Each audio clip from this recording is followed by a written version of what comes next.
And there we go. This is Orr versus Legacy Physician Group PC et al., docket number 19-387CB. This is the time set for hearing on the defendant's motion for summary disposition. And I'll first have your appearances for the record. Plaintiff can go first. Good afternoon, Your Honor. Greg Prisbilo on behalf of Plaintiff Dr. Robert Orr. And good afternoon, Your Honor. Aaron Davis on behalf of the collective defendants. All right, thank you. And it's your motion, Mr. Davis. Go ahead whenever you're ready. Thank you very much, Judge. First and foremost, I just want to wish you and your staff happy holidays as we're getting closer to the holidays. It's certainly been a weird year, and hopefully in 2021, we're back in the courtroom and back in front of you and in person. So happy holidays, and I definitely appreciate the time you're going to give us and the thought that goes into this. So, Judge, I don't want to start here because I think it distracts from the substance of the argument, but I think I need to address this discovery issue that much of the response was devoted to our failure or alleged failure to participate in discovery. And quite frankly, Your Honor, that couldn't be further from the truth. I attached as Exhibit A to our reply the interrogatory answers that were served on March 2nd or 3rd by both Dr. Joseph, Dr. Fido, and Legacy Physician Group. It was the documents that were supposed to accompany them, I think, with the upheaval of working remotely and everything that was going on with COVID. Some wires got crossed, and unbeknownst to me, the documents were not produced until September. Mr. Prisbilo brought it to my attention on September 23rd that the documents had not been produced, and I said, all right, well, I'll look and see what the difference is. But Judge, we did respond to his interrogatory answers timely on March 2nd, and those documents are attached. There's a certificate of service showing that they were put in the mail. So why this argument that we have not participated in the discovery or perpetuated this argument that that we failed to participate is quite frankly just false. Judge, on the other hand, I would, and I know this court remembers us appearing in July. We served interrogatories on Mr. Prisbilo and his client on January 28th. I had to file a motion to compel on June 26th and had a hearing before Your Honor on July 29th, in which you ordered them to produce documents and answer interrogatories by August 11th. Well, on August 11th, I received answers to interrogatories, but I didn't receive a single document from the plaintiff in this case, not a single one. On October 12th, Exhibit A is an email, Exhibit A to our response is an email in which I said to Mr. Prisbilo, you've not answered our document requests. And Your Honor, we sent document requests the same day we sent our interrogatories, and the document requests asked for, I believe it's 25 different or 20-ish different requests for production, different categories of documents. And heard nothing back, Your Honor. On November 20th, so 2.5 months after Your Honor ordered Mr. Prisbilo to answer our document requests, and only after I had noticed the hearing for this motion, I get an email from Mr. Prisbilo that says his clients looked and there are no documents responsive to my request. So that's Exhibit C to the reply that I just filed. And I find that interesting, Your Honor, and I'll tell you why. And it really shows, not only the fact that they failed to comply with your order, Your Honor, but the fact that as a plaintiff bringing a 5-count complaint, and now you're saying after 9 months, 10 months, let's call it, that he has not a single responsive document, not a single one, Judge, that is responsive to any of the interrogatory or the request for production that I sent. And I'll give you an example of why I don't believe that there's not a single document. It really evidences the fact that they're failing to participate in discovery. Judge, interrogatory number 7 that we sent back in January says, have you ever ordered and received prescription medications for use or that of a family member using Legacy's account? And one of the allegations in this case, and one of the defenses, and I'll get to that in a moment, supporting the reason for termination of Dr. Orr was the fact that he had ordered prescription medications using Legacy's account. So in response, in interrogatory number 7, Dr. Orr says, I do not recall the prescriptions I have ordered using the business account, but I have always reimbursed those expenses. All right. So always reimburse those expenses being the key there. But yet on request for production number 3, we asked for any copies of any receipts, all checks, all charge card receipts, all cash receipts, evidencing the fact that he has in fact repaid Legacy for those prescription medications that he used using Legacy's account.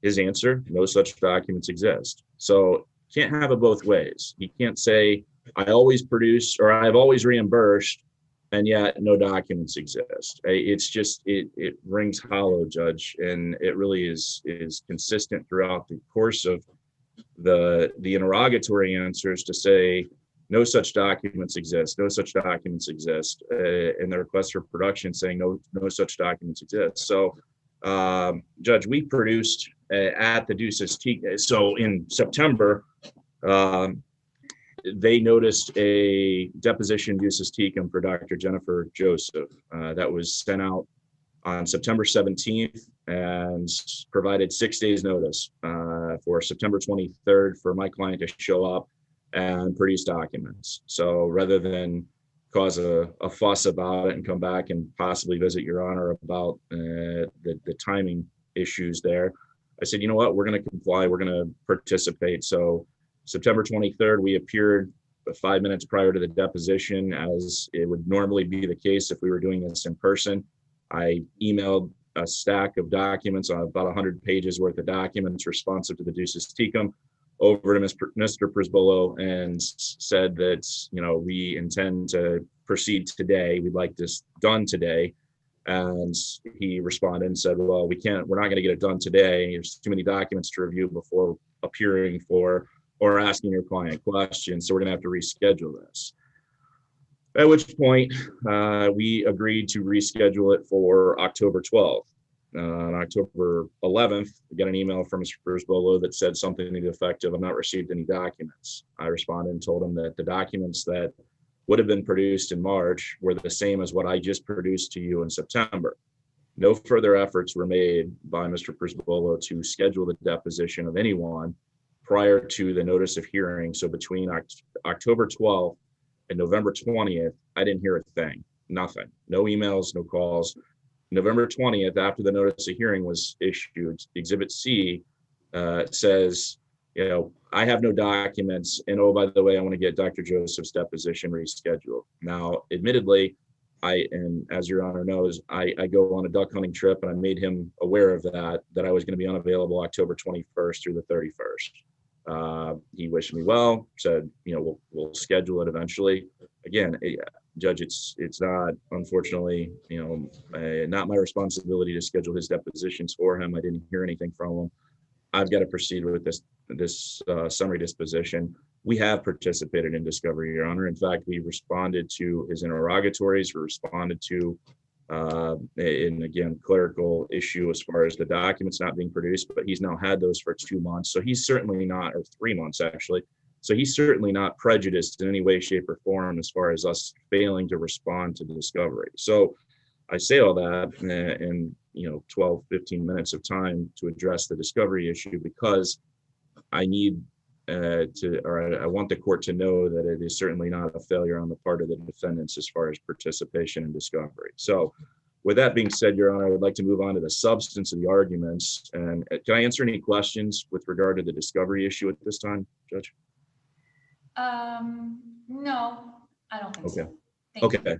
So what I'd like to do is just move on to the substance of the argument. And initially, Judge, we filed, and I must, I guess, just ask for the court's indulgence. We filed a motion for leave to exceed the page limit. I apologize that we went to 27 pages, but just given the number of claims and the history, how long this case is, or how many years the parties have been in business together, I felt it necessary to kind of just address everything there. So in looking at the response, so a 5-count complaint, Judge, breach of fiduciary duty, minority shareholder oppression, breach of contract, defamation, and intentional infliction of emotional distress. And what I'm going to do is address the counts as they're addressed in the complaint. So count 1, and kind of go that way. As far as the breach of fiduciary duty claim, Judge, well, let me back up. I'm getting ahead of myself. In reviewing the response that was filed, this is a C8 and C10 motion, and in reviewing the response that was filed, I would point out to your Honor just initially that there was, as far as the argument section of the brief, the response brief, there was no case law cited at all. In fact, there was one case starting on page 6, and that case was cited on the response to the minority shareholder oppression argument only. So there was no case law cited for the breach of contract, the fiduciary duty, the defamation, the intentional infliction of emotional distress. The only case that was cited appears on page 7, and it stands for the general proposition that your Honor has broad discretionary authority on what to do with minority shareholder oppression cases. Other than that, there was no case law cited at all in this brief.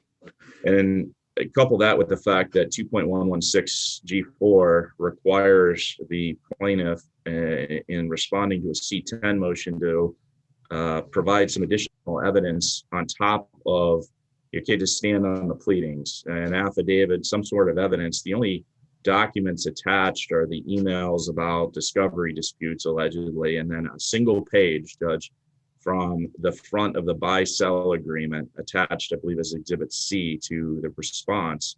Not an affidavit. There's no evidence attached to this document or to this response brief that would preclude you from entering summary disposition.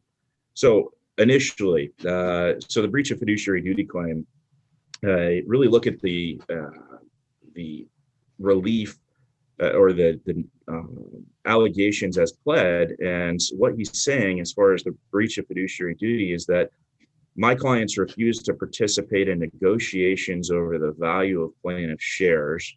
My clients have refused to provide proper notice of meetings, and my clients came up with a false or bogus reason for his termination. Well, Judge, taking that in reverse order, the bogus or false reason for his termination is, quite frankly, it's not in dispute, Judge. My client investigated and found that Dr. Orr had been ordering through Chris McCandless, the office manager at the time. She'd been ordering prescription medications for Dr. Orr using Legacy's corporate accounts without any reimbursement from Dr. Orr. And quite frankly, that troubled my clients. They got together and said, hey, we've got to investigate this. This is a lot of money. And we see these prescriptions continuing to come in on a regular basis. That, coupled with the fact that, Judge, and I would point out that they do not dispute in their response that actually occurred. The only thing that they dispute is, well, everybody else was doing it too. That's the only sentence that addresses that everybody else was doing it. Well, that's not true, and there's no evidence of that in this record. There's not an affidavit from Dr. Orr that there's, everybody else was doing it.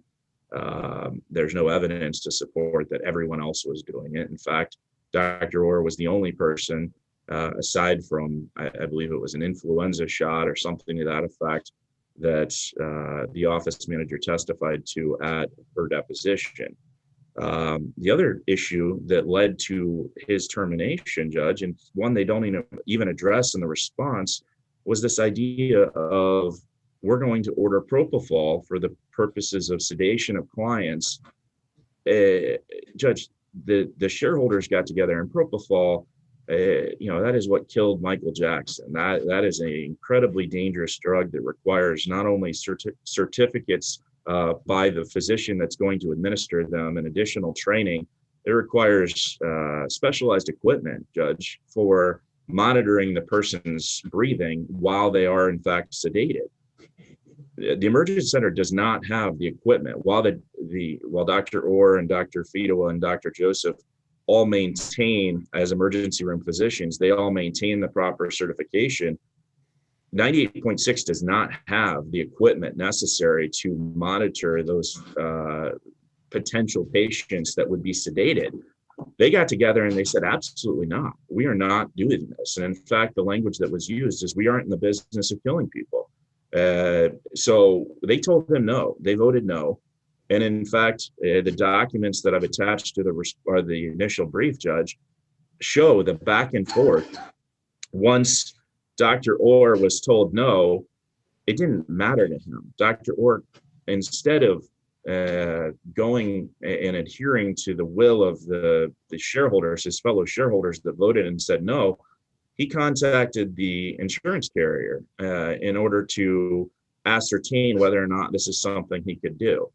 And the insurance carrier then contacted the agent, contacted the carrier, who then the underwriter responded and said, whoa, is this something, wait a minute, is this something that they're intending on getting involved in? Because obviously the risk there is great. At which point the agent responded and CC'd Dr. Fidowa into it.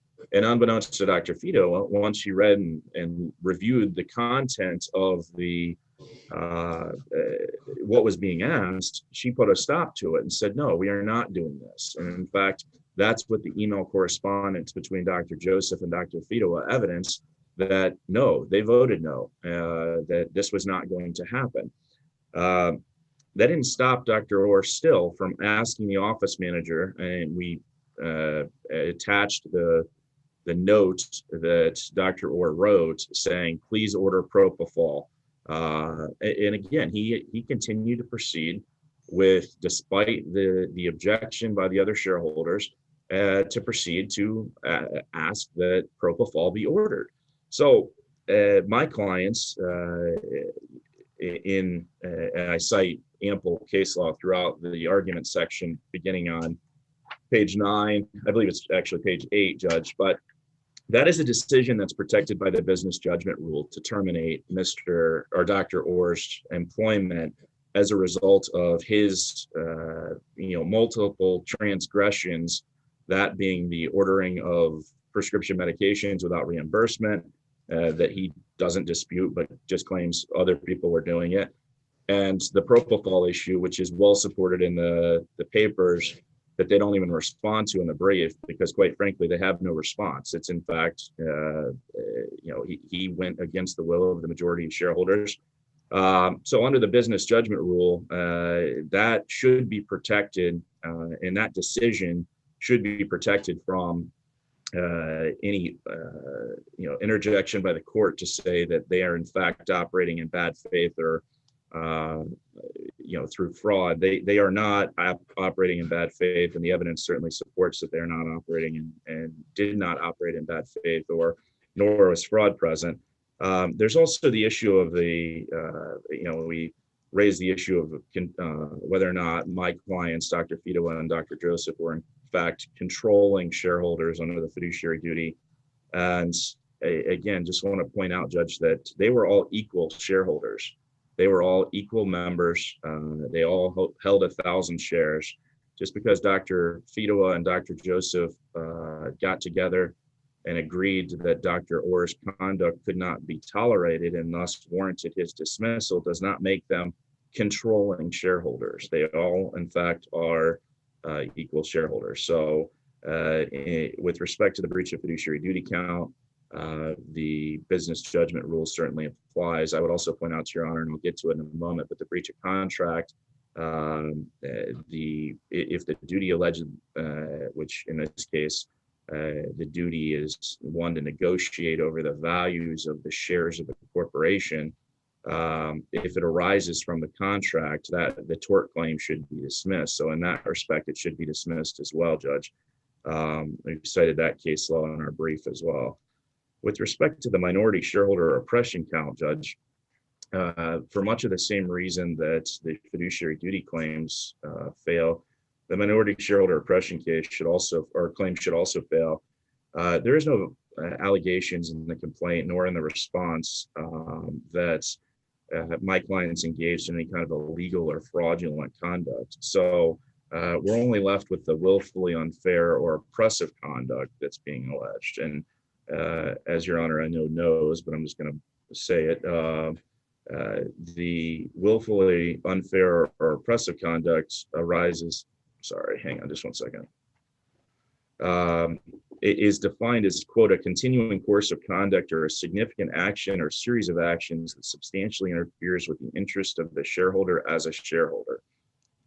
Dr. Orr's interest as a shareholder have not been affected, Judge. He was terminated, his employment was terminated, and I realized there is case law that in fact, the statute was amended after the fact to add if employment termination could arise to minority shareholder oppression if certain things are present, which I'll get to in a moment, which they're not.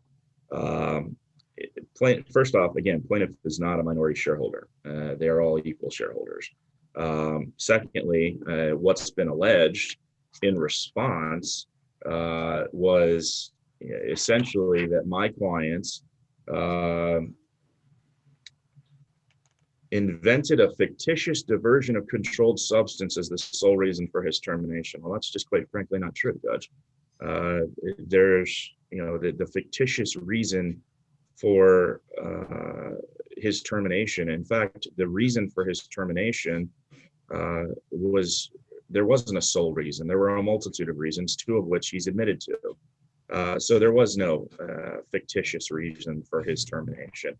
And quite honestly, Your Honor, or quite frankly, the response does not go into any level of detail about the why this rises to a minority shareholder oppression case, or what specifically Dr. Orr is alleging that my clients did to deprive him of his shares.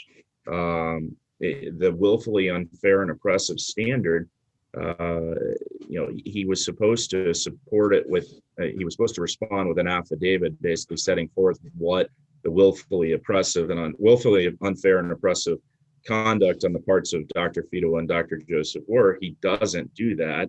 He doesn't dispute the fact that he was ordering prescription medications, and he doesn't dispute the fact that he attempted to order propofol. Quite frankly, the actions of my clients were not willfully unfair or oppressive, and the record evidence shows that. With respect to the contract claim, Judge, that's count 3. The language of the contract, Judge, is very clear, and we've cited it twice throughout our brief. The section of dealing with minority shareholder oppression, dealing with the buyout of a terminated member's shares is found on page 6 or paragraph 6 of the buy-sell agreement. And specifically, the language of the buy-sell agreement says, upon the termination of employment of a shareholder with a corporation for any reason within 180 days of the date of the termination of employment, the corporation shall have the option to purchase from the terminated shareholder, and the terminated shareholder shall sell to the corporation all the shares of the corporation owned by said shareholder. Termination of employment shall be a constructive offer to sell all shares, and the purchase price shall be the price listed on Schedule A on the terms listed in paragraph 7. That's Exhibit B, Your Honor. Exhibit C to our initial brief was the Schedule A. Schedule A sets forth that the shares are valued at $25,000. That language is clear and unambiguous, that is to be the process upon which a terminated member is to sell back his shares, his or her shares. And in fact, if Your Honor believes that there's any ambiguity at all that would require you to look outside of the four corners of the contract and the supporting Schedule A, as president of Legacy Physician Group from 2006 through 2018, that provision was invoked when terminating Dr. Sean Huang's repurchase of his shares in 2016. And we attached the documents showing that, in fact, paragraph 6 of the buy-sell agreement was invoked by the remaining shareholders with Dr. Orr as president when they terminated Dr. Huang's shareholdership and repurchased his shares. It says, pursuant to section 6 of the buy-sell agreement between shareholders and the corporation, as acknowledged by the parties, corporation will exercise its option to purchase all shares in the corporation owned by shareholder. Judge, what Mr. or Dr. Orr is seeking from you, the relief that he seeks, he actually is asking you to declare that that contract, the buy-sell agreement, violates Michigan law, does not protect a legitimate business interest, it's overbroad, or violates public policy. And it does none of those things, Judge. Dr. Orr is a very sophisticated medical doctor. Dr. Orr served as president of this corporation from 2006 to 2018 and oversaw the purchase of or repurchase of shares pursuant to this exact provision in 2016 when Dr. Huang was terminated. So the contract, I mean, he's trying to create an ambiguity that just quite frankly does not exist and certainly does not overcome the specific language of that section of the contract that controls termination and the repurchase of the shares pursuant to the buy-sell.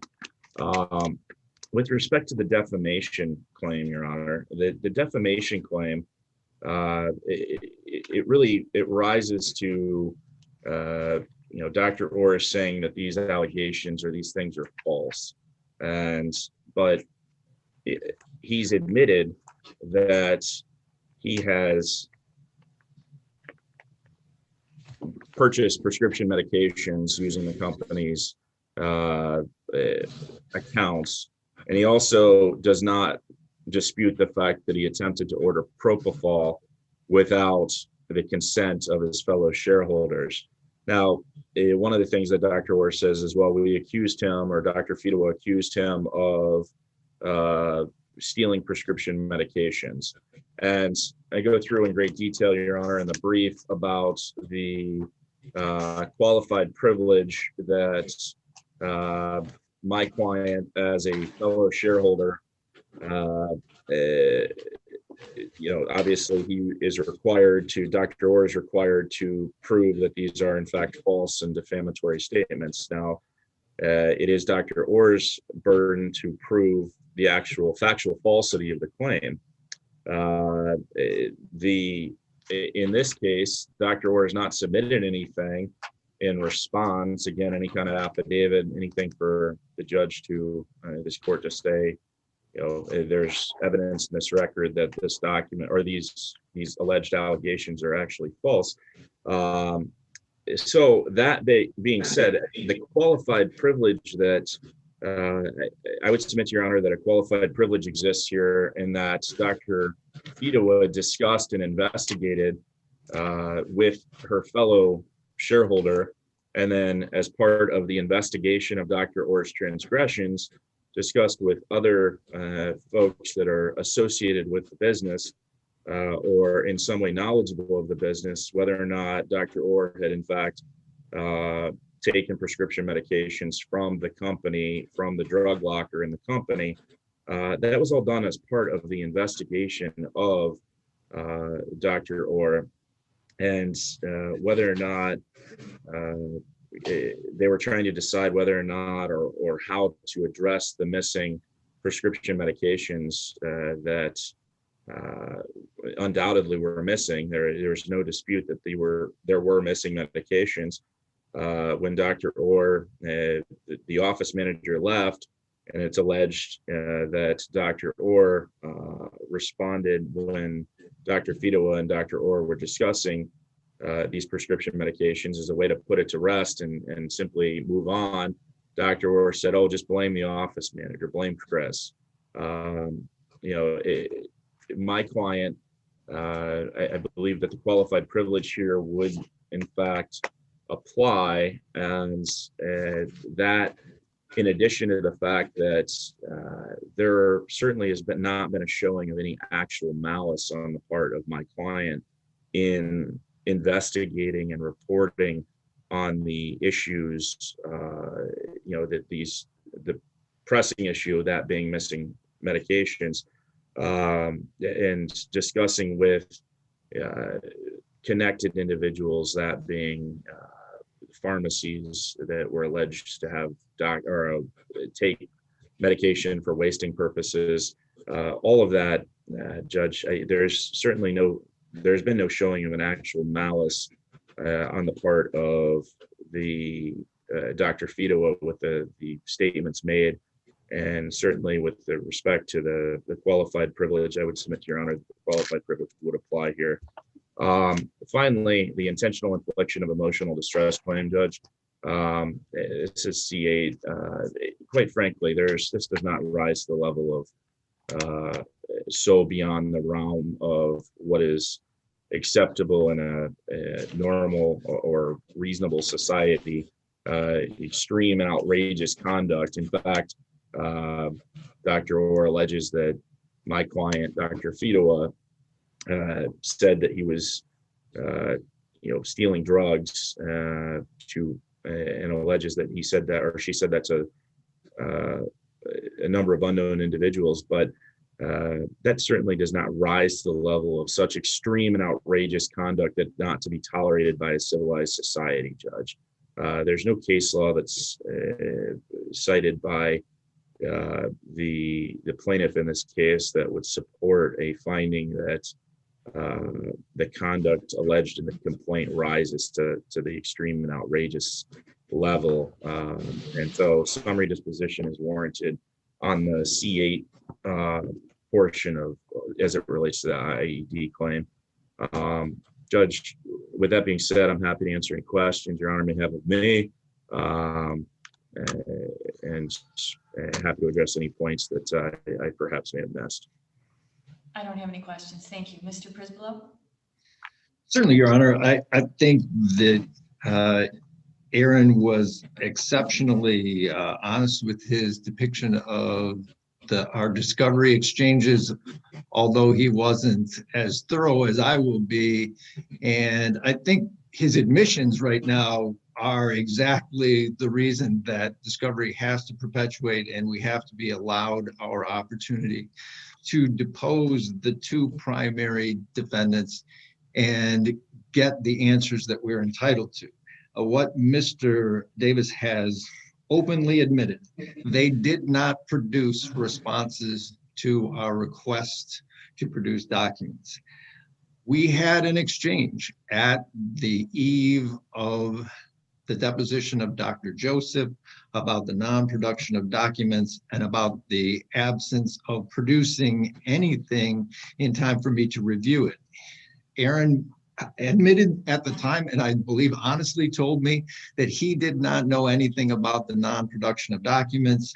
He said that the production of the documents Deuces Taken was satisfactory.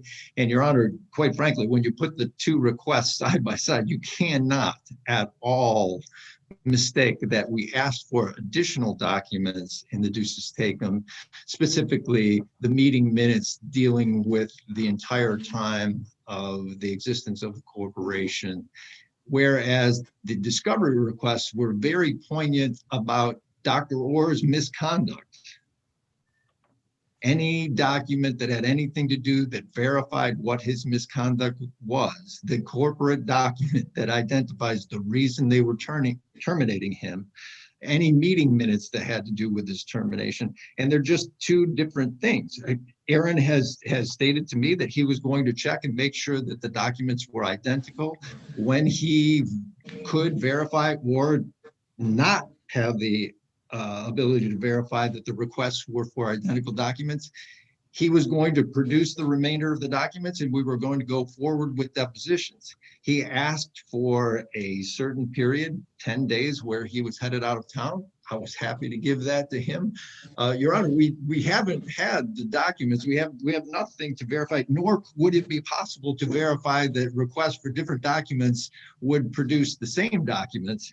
I believe that most likely they filed their responses in March, and I would assume that somehow, as I told Aaron, I didn't get any documents from that were specific to Dr. Joseph, and I needed the Dr. Joseph documents for Dr. Joseph's deposition, and I would need, again, although they're probably going to be duplicate documents for Dr. Fidoa, but they are in request of different items for different purposes.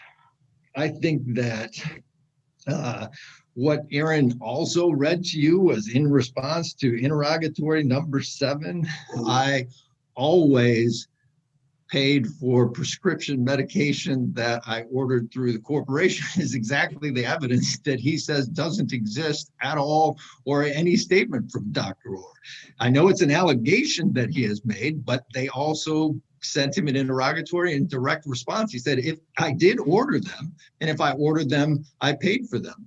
He, Mr. Davis, did in fact conduct some discovery of the office manager. Never did the office manager testify that Dr. Orr ordered medications. She was the one and only person who ordered the medications. Never did she say he ordered it and didn't pay for it. And I believe, without a direct quote, it's to the contrary that she testified. I think that the totality of the discovery, it is impossible to state that we had not had a discussion and Mr. Davis didn't ask for reprieve until October 31st. Our previous conduct had always been there would be a date proposed for each of us to agree to. And when we were dealing with his clients are physicians. We sat down after the first scheduled deposition to try to find a date that would work for the second. The second date, we didn't get verification. And in that time, I had an emergent ward of the state that I needed to be attentive because her conservator and trustee was removed. And I told Mr. Davis that I couldn't go forward on the date that we had originally proposed. That's when we talked about another date for conducting the deposition. I don't think that there's anything that's unclear about our discussions about discovery and our discussions about what we should do. And ultimately, if I'm forced to respond, this concept of there's no evidence about the statements and there's these unidentified and unknown number of witnesses to the defamatory statement that Dr. Orr stole drugs. The defendants in this case mandated that we file a more specific statement. We amended our complaint. We included at paragraph 53, 10 different witnesses, 10 different times in 10 different specific statements. And I realized it was probably a clerical error, but in response to the amended complaint, they used the original complaint that didn't have any of those statements. They have yet to deny that any of those things are true, Your Honor. It's a little late in the game for them now to say that these people don't exist and those statements were made and they were true. I think that's where we are. If the court would indulge, I think it's superfluous to go over anything further because we don't have any misunderstanding about what has transpired in discovery. We each have had certain levels of difficulty and with dates and times for different reasons. We have, I thought, prior to the two motions, been very accommodating to one another and trying to work this out amicably, but we still certainly don't have any verification that, nor could there be, that request to produce and the request for the documents Deuce has taken would produce identical sets of documents.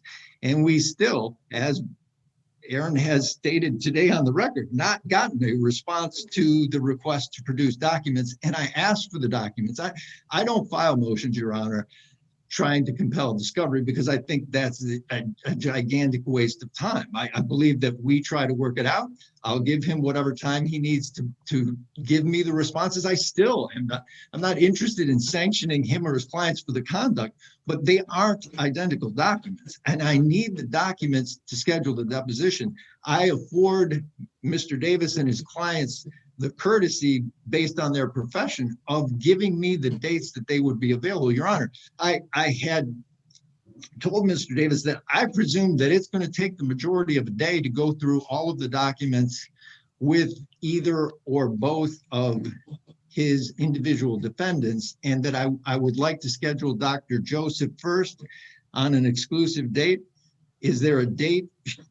She is not easy to find. It wasn't easy the first time. We went from September 23rd out to October 12th trying to find a date that was capable of all of the attorneys and the witnesses to be available. The other complicated factor is, at least in our last discussion, Dr. Fidoa demands to be there for the deposition of Dr. Joseph. I think it is her right as a party. I don't dissuade her from doing that, but now we have to get the two physician schedules, the two attorney schedules, in order for us to get a date. Until we get a date of deposition, Your Honor, this is an entirely premature motion. I agree that at that time, we will have to produce evidence. I'm going to suggest that the evidence that exists, the contract has an internal conflict. Dr. Orr has vehemently denied the allegations that have been made, and we now don't have any statement from the defendants that the defamatory statements. She accused him of a crime, Your Honor, a crime, as I pointed out, that would cause an action against his license. She did make the allegation to the state of Michigan. I will guarantee that. And we have responded to the allegation to the state of Michigan, and the state of Michigan roundly rejected her single, as I pointed out, email from the office manager that said, Dr. Orr, do you need anything for the weekend? That was the evidence that they preferred to the state of Michigan to purport that a physician had illegally diverted drugs that were controlled substances. And the allegation in the complaint is very specific and required, as Your Honor ordered, and I agreed to provide. We did provide, and we haven't had a single response to those allegations of 10 different people on 10 different occasions hearing from Dr. Fidoa. One of them, we had to let him go because he has been stealing narcotics. I believe that statement alone speaks to all of the counts. Your Honor, this is not a complicated matter. The two physicians utilized a false allegation in order to deprive him of his employment, which through their bylaws deprived him of his shares. He was then, I don't know where he's allowed to be a shareholder if they're using the buy-sell agreement and the bylaws to mandate that he surrendered his shares. Surrendering your shares, Your Honor, I think is probably depriving you of your right and enjoyment to the use of those shares. I realize that there are some interesting quotations from some federal cases, but all of the cases dealing with minority shareholder oppression deal with the combined majority shareholders bringing actions against the minority shareholders. I can speak directly, if Your Honor wishes, to each of the substantive statements that were made here today.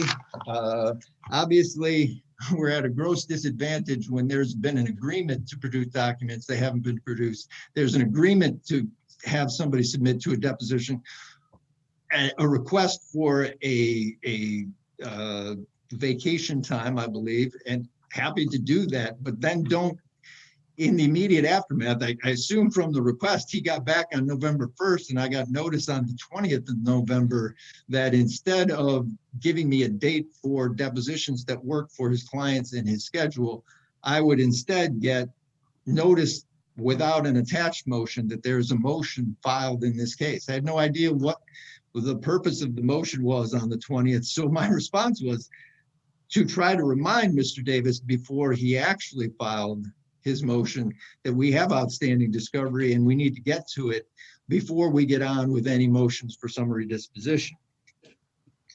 Your Honor, I think that the totality of the breach of fiduciary duty and the minority shareholder oppression claim are speaking to the identical issue.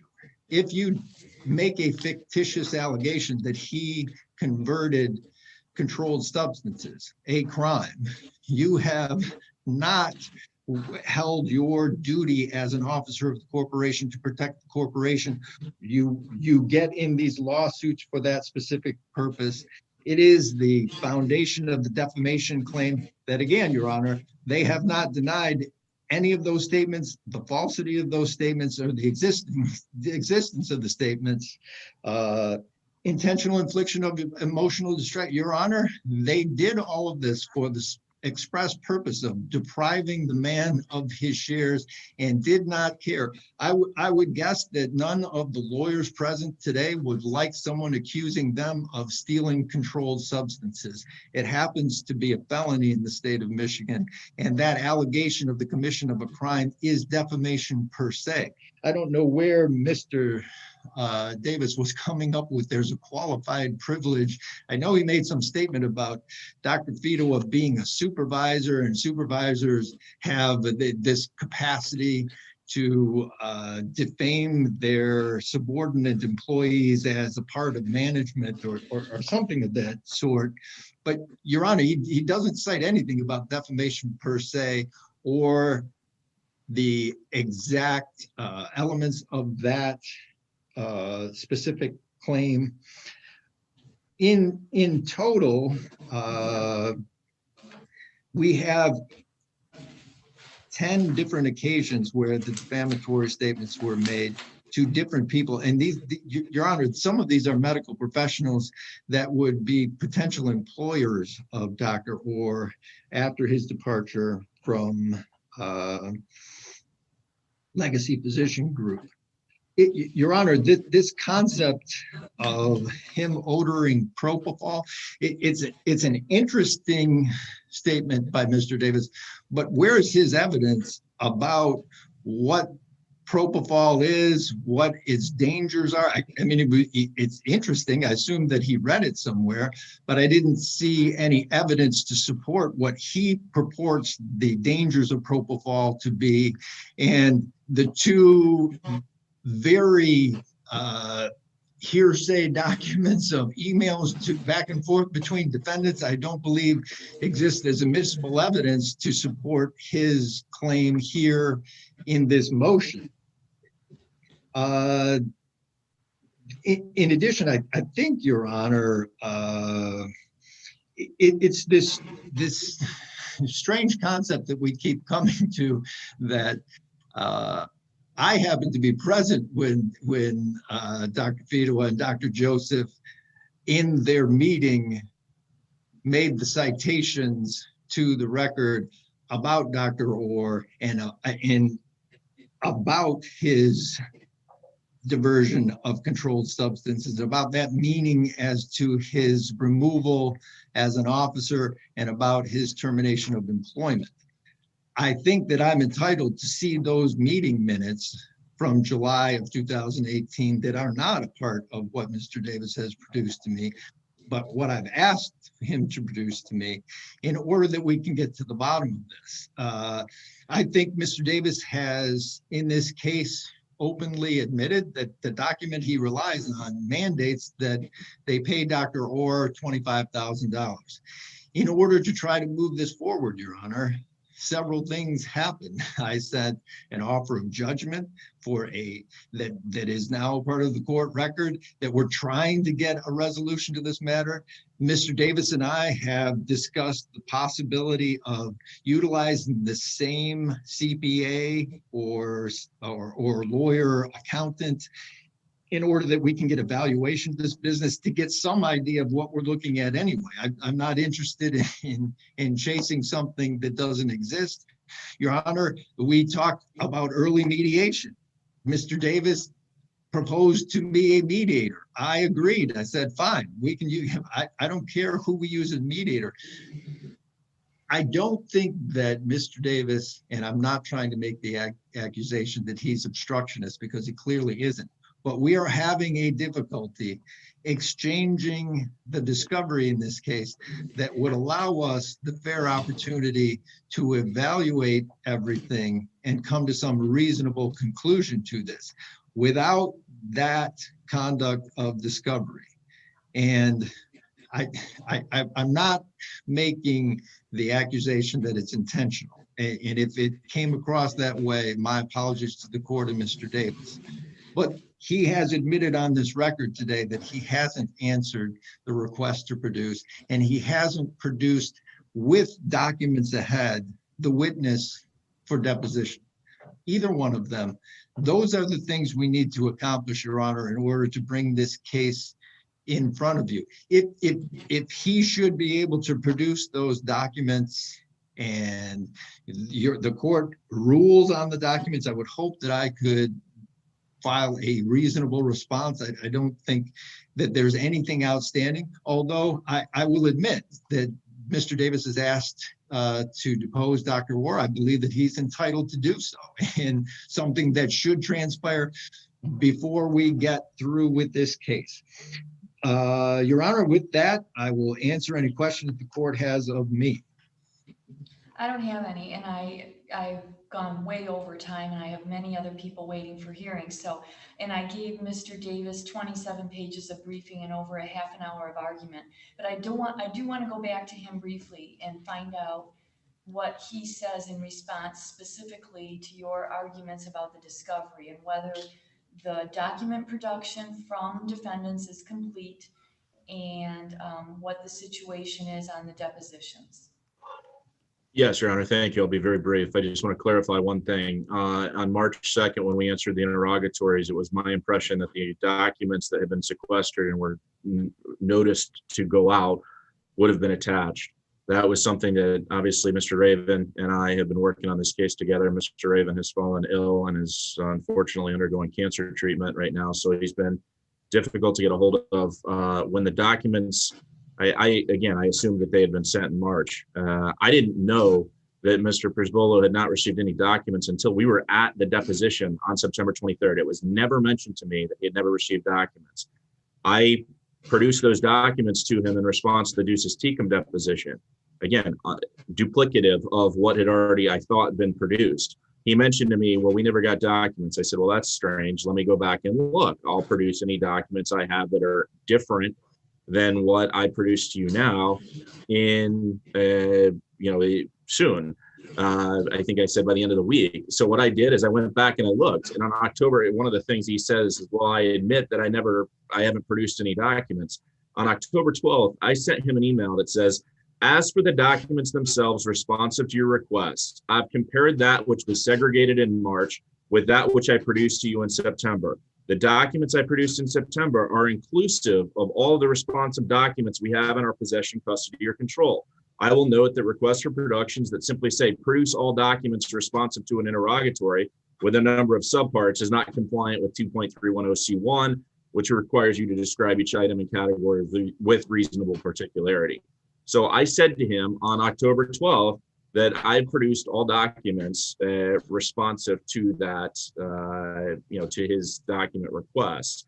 That being said, Judge, as far as the continued deposition, we appeared on September 23rd and said, we're here, ready for a deposition. We produced all the documents, just like a normal Ducis Tecum, where you bring the documents with you and you show counsel the documents. I didn't have any obligation, and given the 6 days that he gave me to get the documents together, I didn't have any obligation to send them to him well in advance of the hearing or the deposition. So we showed up and I had emailed the documents to him. Just as, I've been through many Ducis Tecum depositions, and that's always kind of the MO. You show up and you get the documents, you review them there, and then you proceed if you can. Well, you elected not to proceed. So we talked about October 12th.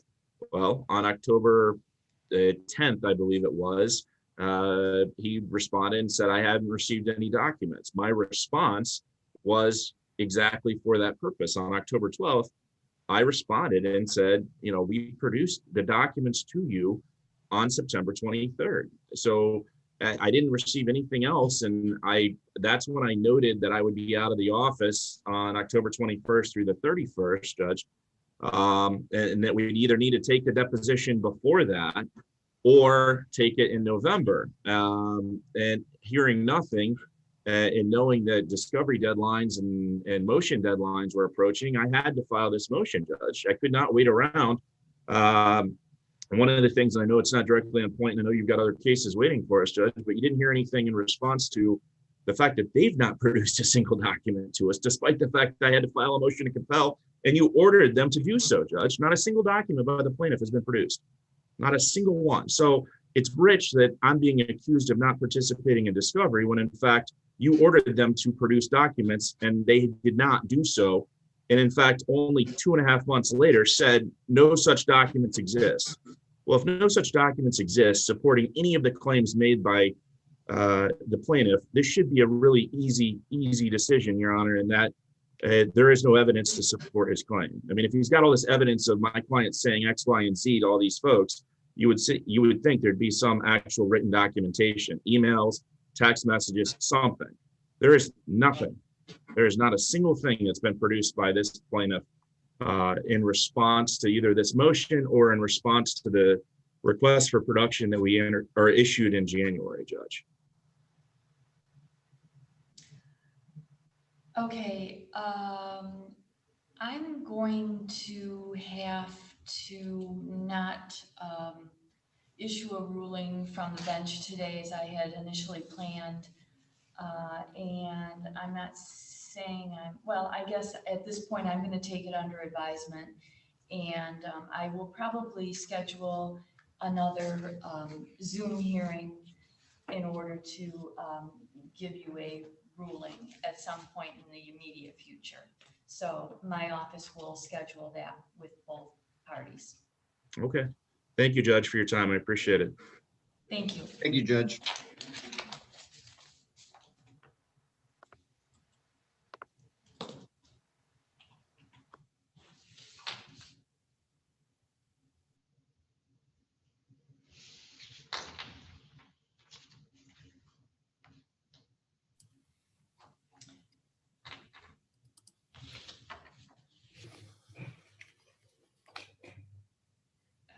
Okay, just waiting for everyone to get connected here.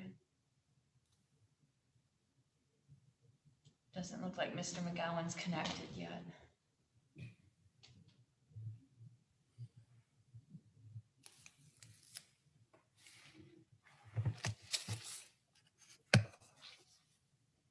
Okay, now I think everybody's with us. I apologize for the delay. My previous hearing just finished. It went very long. No, Mr. McGowan looks like he's back connecting to audio again. I'm in now, Are you thank with you. us? You're with Yes, us. thank you. Okay. All right, this is Ballou versus Franderson Properties Limited Partnership, docket et al., docket number 20-314CB. And this is the time set for hearing on the plaintiff's objections to entry of order. I'll first take your appearances, please. Thank you, Your Honor. Salvatore W. Parada on behalf of plaintiff. Mark McGowan appearing on behalf of the defendants. Okay, Mr. Parada, these are your objections. I guess you go first. Thank you, Your Honor. The objection, of course, is to the proposed order, including the language dismissal with prejudice. The thing I'd like to first clarify, plaintiff is not suggesting, as defendants have in their papers, that the court has an obligation or that this is a mandatory right of plaintiffs. Of course, the question is, does justice so require to allow plaintiff the right or the opportunity to amend the complaint? Wanted to clear that up. The place for the objections is not to argue or to brief that, Your Honor. We have to have leave to be able to identify in detail and support why we're entitled to file a motion for or file an amended complaint. So defendants take us to task in their response to the objections because we haven't come forward with documentary evidence to show justice so required. We briefly touch on it, but the question here isn't whether or not we actually should be able to file the motion or file an amended complaint. The question is whether we even have the opportunity to seek leave. So we do, justice does so require, not for purposes of leave, but I'm arguing this just so the court can understand why perhaps it should consider allowing a motion for leave to amend. And first, I think the procedural issue falls into what's just under the circumstances. The defendants concede there was no motion or no mention in their motion that they sought a dismissal with prejudice. They also didn't argue for a dismissal with prejudice in their moving brief. All that defendants can say is, well, we did in the last paragraph of the reply brief put with prejudice. As black letter law is clear, a reply brief is not the place to include arguments or requests on a first nature for the very reason the opposing party doesn't have the opportunity to respond to a new request or argument. And complicating that here, Judge, there was, as the transcript is clear of the last hearing, not even a mention of dismissal with prejudice at oral argument. I would respectfully submit it'd still be too late, but at least I could have stuck my hand up in the air, even on Zoom, and said, in that case, Your Honor, plaintiff would like the opportunity to file an amended complaint.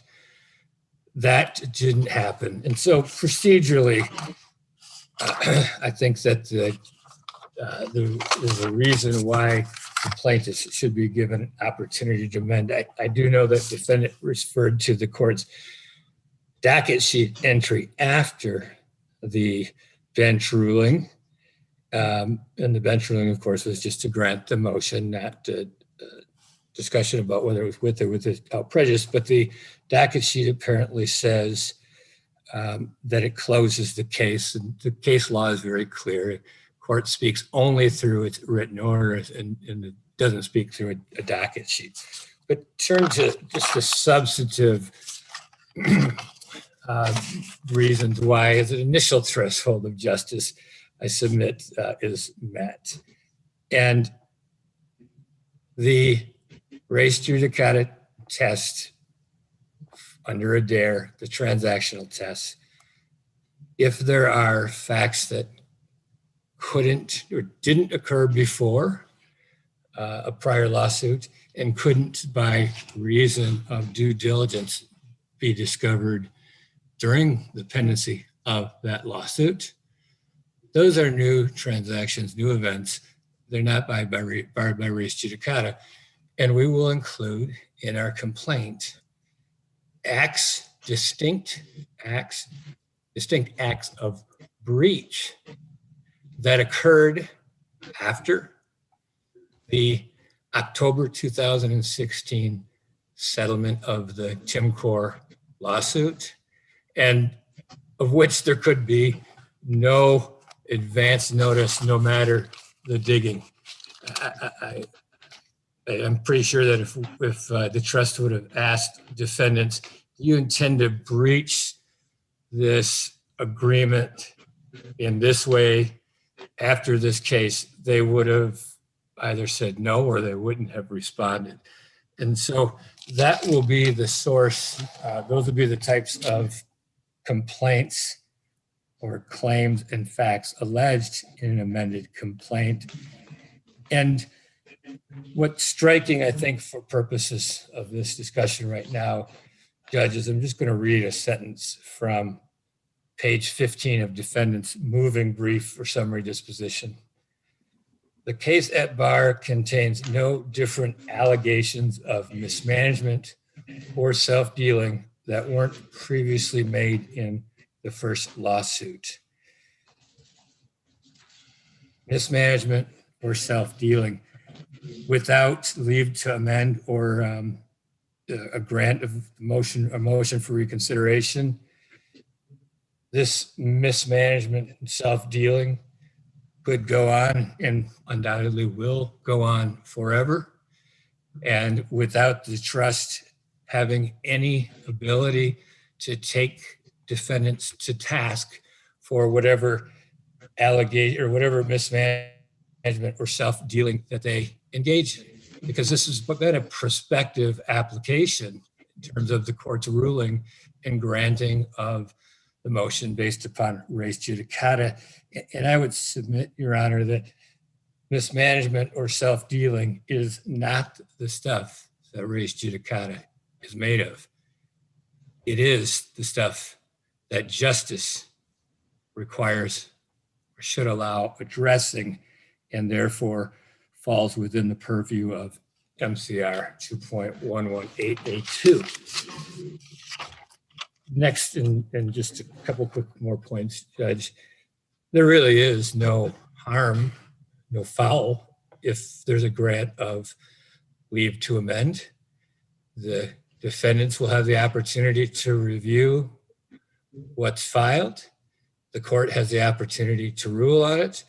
And if the court says, sorry, plaintiff, I'm not going to allow it, then that will be the result. But this is not a situation where somehow the defendants are out of court or have lost any of their rights. This is simply to give the court an opportunity to see if at this stage plaintiff can allege a valid claim. Lastly, I'm happy to go into the details, but this isn't the mechanism for it, as to why none of the exceptions to the general rule that leave to amend shall be or should be allowed when justice so require apply here at all, Judge. With that, unless the court has questions, I will finish with my argument. All right, thank you. Mr. McGowan? Thank you, Your Honor. The idea that no harm will come from amending a complaint is not sufficient, I would suggest, to create new precedent in Michigan where the court rules do not contemplate the right to leave to amend. And nor does case law. I can find no Michigan case law where a leave to amend has been granted where there's been a dismissal under C7. The plaintiff did not seek leave to amend, and very properly did not until this late date. And yet even now at this late date, no evidence has been submitted, no argument has been made, and no claim has even been recited that justice requires an amendment. The theory that an ongoing wrong should be the excuse to amend after a C7 dismissal assumes that there was a wrong. It assumes there was mismanagement. It assumes there was self-dealing. The record shows that there was no such mismanagement and no self-dealing. That was the allegation in the first lawsuit, and the relief sought in the first lawsuit, including the relief sought on Exhibit D, the motion for summary disposition brought by the plaintiff, sought that the provisions of the operating agreement for Frederickson Partnership that allegedly were being breached, it sought an order enforcing those provisions. It sought that very same relief that council now would seek again if it were given leave to amend. And that entitlement is barred by res judicata, no matter how many times the complaint is amended. So it would be futile. And the examples that counsel cited in his objection to the order make that very clear. They're simply going to recite the same claims of malfeasance, only they're just going to use a different temporal reference. But in fact, those claims have been decided. And therefore, the amended claims that plaintiff has suggested fall clearly within that broad scope of the same transaction test established by Adair.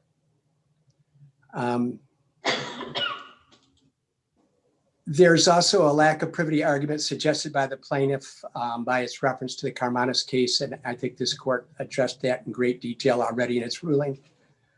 So we respectfully request that the defendant's proposed order, which provides for dismissal with prejudice, is appropriate. It's in conformity with this court's ruling on November 18th. And we did expressly request it in our reply. Thank you, Your Honor. Your Honor, may I quickly yes, thank you. The sum and substance of what we just heard was an argument that the motion will fail before the motion has even been filed. And this is not about changing Michigan law, simply submitting. The court has broad discretion under MCR 2.118 to allow, where justice so requires, a party to amend. And that's what we're asking. I submit, Your Honor, that this would be such a case where we should be allowed to file a motion for leave to amend, and then the court can decide whether there's merit to that motion. Thank you, Your Honor. All right, thank you. Well, it is true that the plaintiffs never asked to amend the complaint at the hearing on the motion for summary disposition, something that is not at all uncommon when the court's hearing a C8 or a C10 motion, or I think the other one is C9, where you can ask to amend. The plaintiffs never asked until the objections to the proposed order saying that the matter is dismissed with prejudice. If the plaintiffs had asked at the time of the hearing, I think my response would be exactly what it is today, and that is that the court rules don't contemplate a motion to amend the complaint to cure the situation, so to speak, when you have a C7 motion, as they do with a C9, C8, and C10 motion. So the answer is no, you don't get a chance to amend the complaint. But there is the when justice so requires aspect of the complaint amendment rule. So I'll address that anyway. And in this case, remember, this was res judicata, which was the basis of the motion for summary disposition. And I don't think that justice requires an opportunity to ask for leave to amend the complaint at this point. It's true, this is not a motion to amend the complaint, but the plaintiff has done a little summary on page 3 of its response here, or its objections rather, of what the amended complaint would consist of. And the first two, breaches of the partnership agreement that hadn't even occurred when the prior lawsuit was settled in October, I think I already addressed that. And you can't just say that there's breaches that occurred after the date of October 2016, because they're all breaches based on the same provisions in the partnership agreement. So the fact that breaches were ongoing doesn't change the fact that these are the same allegations that the partnership agreement is being violated in some particular way. And then the other two talk about dissolving Franderson Properties Limited Partnership, and that was not at issue in the Tim Core lawsuit. But that's a remedy. It's not an allegation. And you'd have to have allegations that the partnership agreement was being violated. Well, guess what? That's what the Tim Core lawsuit was doing. So I think these are just the same thing all over again. Exactly, well, I mean, what I think you would have to have in order to avoid what this was, again, a C7 motion, res judicata, is a whole different lawsuit entirely. And the ends of justice do not require, and actually I think would preclude, allowing an entirely new and different lawsuit in every respect to be filed in order to avoid res judicata as an amendment to the complaint, because, you know, people deserve an end to this. You know, if you're going to file a whole entirely new and different lawsuit, then, you know, of course, no one stops you from doing that. But to treat it as an amendment to this complaint, which failed on grounds of res judicata, would fly in the face of justice. So I am going to sign the order dismissing the case with prejudice as submitted by defendants. I did add one thing in it because I think this is preferred if not required, and that is I wrote at the end of the sentence, it is further ordered that this case is dismissed with prejudice and without costs. I wrote under MCR 2.116 C7. So if there's no problem with that, I have signed it. I guess since we're doing this remotely and Mr. McGowan already submitted the order, I'll just have it entered and have copies sent. Sounds not good, but I understand, and I thank you for your I time, understand. Judge. Thank you, Your All Honor. right. Thank Thank you you very gentlemen. All right, take care.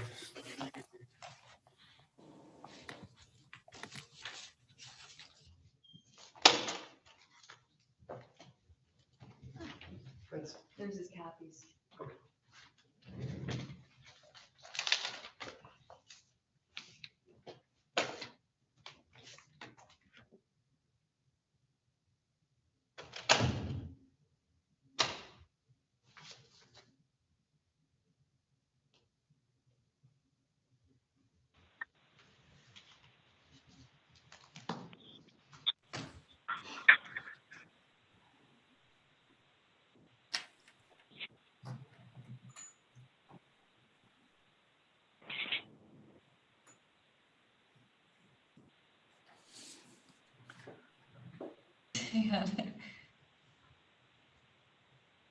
I don't know who belongs in the one empty chair I still have left.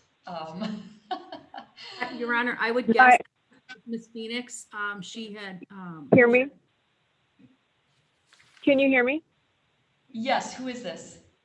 Okay, yes, Your Honor, this is Candace Phoenix. My apologies. I did not have someone to pick up my children from school, so I had to connect by phone, and it sounds like I did not turn off the video for my office. Yeah. My apologies. Oh, the joys of Zoom. Okay, that explains that. No problem. Okay, this is Red Cedar Flats LLC versus Sears Roebuck and Company et al. Docket number 19-741 CB, and this is the time set for hearing on the plaintiff's objections to the defendant's proposed order. And if I could first, for the record, have all of your appearances, please. We'll start with the plaintiff, obviously. Sam Chappelle for the plaintiff. Christopher Cataldo, also for the plaintiff. Maggie Mason on behalf of defendant Sears. Candace Phoenix on behalf of et al. Defendants. Okay, and this is your objections, Mr. Cataldo or Mr. Chappelle? Mr. Chappelle will be handling the objections, Your Honor. Okay, Mr. Chappelle? Good afternoon, Your Honor. The issue here is whether defendant's proposed order conforms to the court's ruling. And plaintiff objects to defendant's order for two reasons. First, the order fails to address the court's ruling on plaintiff's motion. And two, it fails to address the court's finding that the limited warranty document submitted by Sears was not part of the party's contract. As it pertains to the limited warranty issue, this is not a question of fact, and that was clear from the court's ruling. Sears did not submit any evidence to make it a question of fact, and it is unnecessary to rehash this issue here or at trial. Plaintiff has provided the court with an order that conforms with its ruling and respectfully requests that the court sign its order and not defendant's. All right, thank you. And Ms. Phoenix?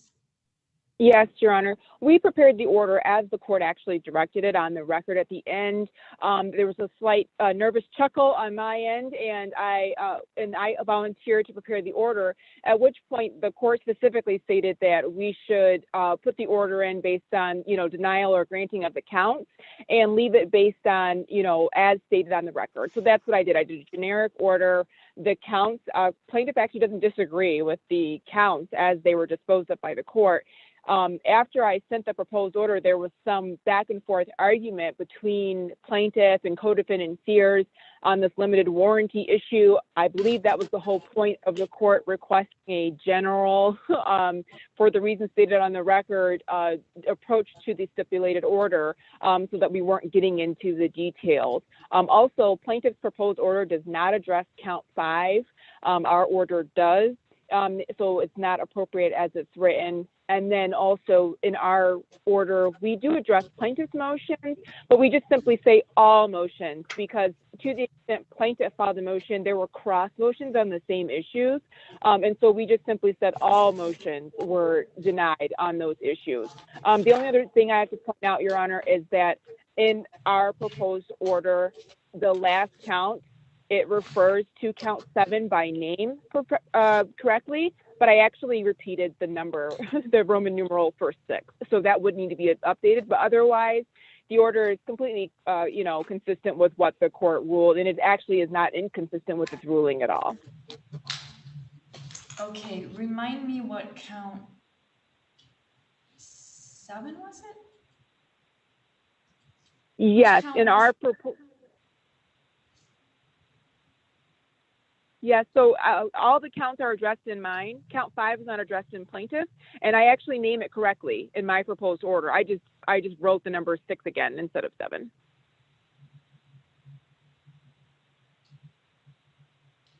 Okay.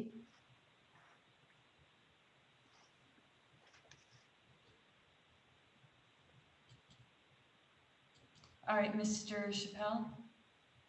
Yes, You want the Your last Honor. word here?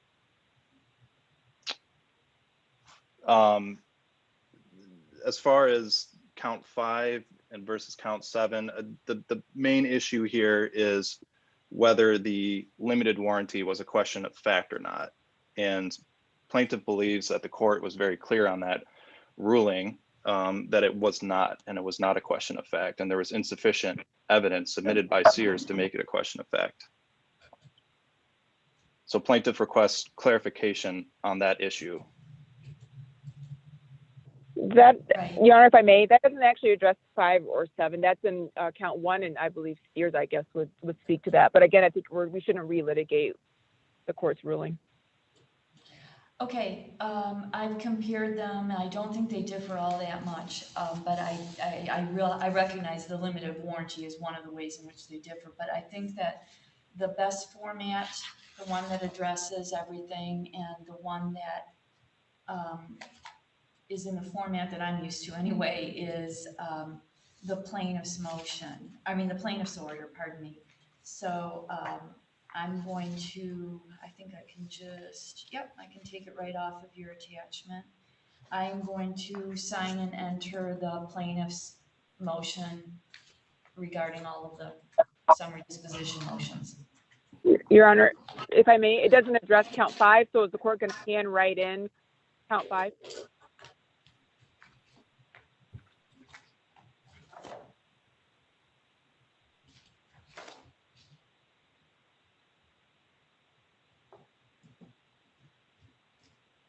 Candace, what was count 5, if you don't mind my asking? Yeah, mine, it says, I believe it says the breach of implied warranty was your count 5.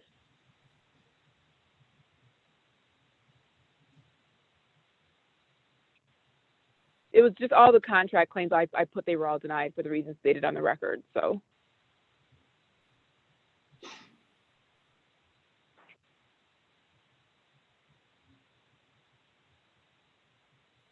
I guess that's what I didn't understand in your order. I mean, you say, as to count 5, breach of implied warranties, Sears, all motions for summary disposition are denied for the reasons stated on the record.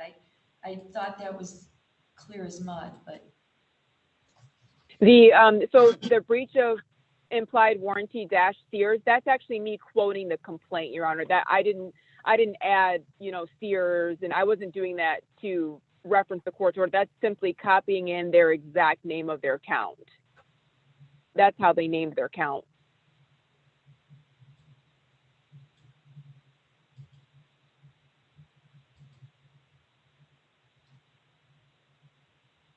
So Mr. Chappelle, is your order lacking by not mentioning or count 5?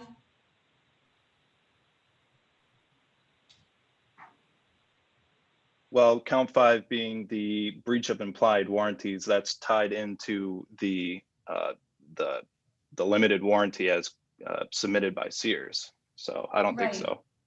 Which was the only way that it was really argued. I mean, Correct. This is why it's and that's really addressed helpful. count 1. It's addressed in count 1. All right, I'm signing the plaintiff's order. Thank you, Your Honor. Thank you, Your Honor.